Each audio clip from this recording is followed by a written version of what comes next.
Welcome back to Sky Sports News, where we have some major breaking news involving one of the biggest stories of this transfer window and, to be fair, one of the biggest stories of deadline day. Rob Dorset, what can you tell us? Emma, this is huge. We've been talking about Marc Guéhi and his possible move to Liverpool all window, haven't we? But especially today. We told you about 10 minutes ago that we understand Crystal Palace had submitted a deal sheet to the Premier League, which gives them an extra 2 hours to try and get a deal over the line to confirm Marc Guéhi as a Liverpool player. In the last couple of minutes, I've had a confirmation that Marc Guéhi's move to Liverpool is off.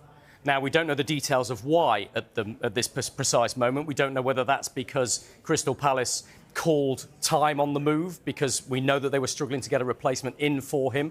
And they'd said throughout the window, Steve Parish, I think, had made it very, very clear, and all of the talk we were having with our contacts was Crystal Palace would not sell Marc Guéhi unless they could get a replacement in. Now, that conversation you and I had a few hours ago, where I told you that Igor Julio, the Brighton centre-back, who had a medical at Crystal Palace today ahead of a loan deal, which didn't happen, and instead Igor went to West Ham. to West Ham. Yeah. And expected to complete a deal there. It looks like that could have scuppered the deal and could have prevented Marc Guéhi's move to Liverpool. Now, this is good news and bad news for Crystal Palace in some ways. I think there'll be an awful lot of Palace fans out there who'll be very, very pleased that they keep Marc Guéhi for the rest of this season. But it doesn't change the fact that he has only 1 year left on his contract, and he isn't interested in signing a new contract. So that means Palace have potentially lost out on £35 million today, because they won't get that sort of value for him again in the future. So is this down to Igor's decision to leave Palace, leave the medical and go to West Ham and sign for them instead?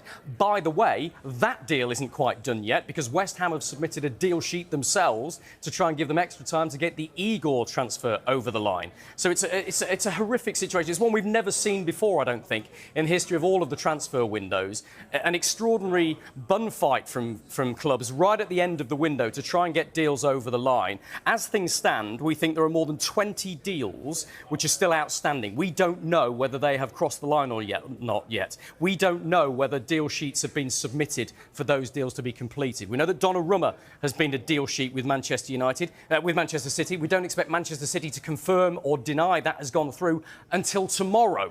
And so, yes, the window is closed, but this is going to drag on. The fallout from what's happened at Crystal Palace will continue for some time as well. But that huge breaking news again, we understand that Marc Guéhi's move from Crystal Palace to Liverpool is off, despite the fact that Liverpool submitted a deal sheet indicating that they wanted the deal to go ahead.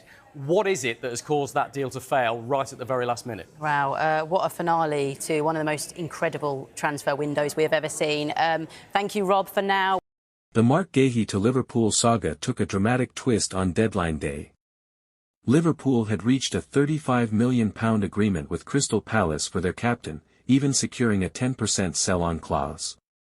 Guéhi was granted permission for a medical in London, and a deal sheet was filed before the transfer deadline to give both clubs more time.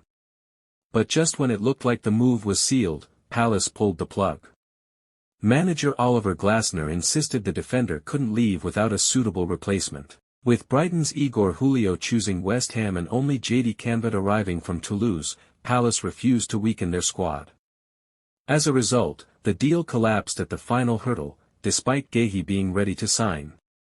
For Liverpool, it means frustration at missing out on a priority defensive target, though they did manage to secure record signing Alexander Isak on the same night. And for Palace, Guéhi stays as their leader at the back, with Glasner saying keeping him is vital for a successful season. So for now, Marc Guéhi remains a Crystal Palace player, but don't be surprised if Liverpool come knocking again in January.